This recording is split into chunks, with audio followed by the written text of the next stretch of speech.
Rajesh కార్తో shortcut రోడ్లోకి enter అయ్యాడు.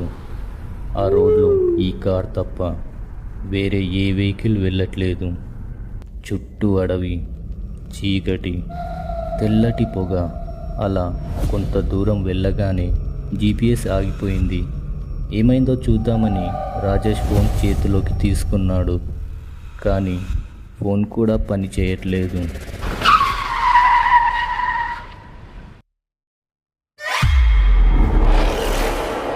అప్పుడే సడన్గా కారు అయిపోయింది.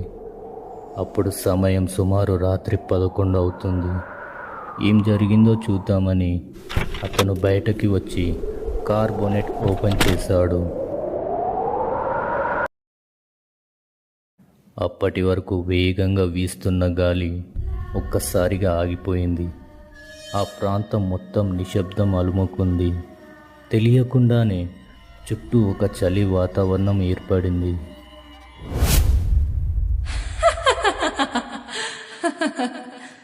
అదే సమయంలో పక్కన ఎవరో నవ్వినట్టుగా వినిపించింది అని గంభీరంగా గొంతు విన్నాడు. కార్ అద్దం మీద నీలంగా మెరుస్తున్న రక్తపు చుక్కలు చూశాడు రాజేష్.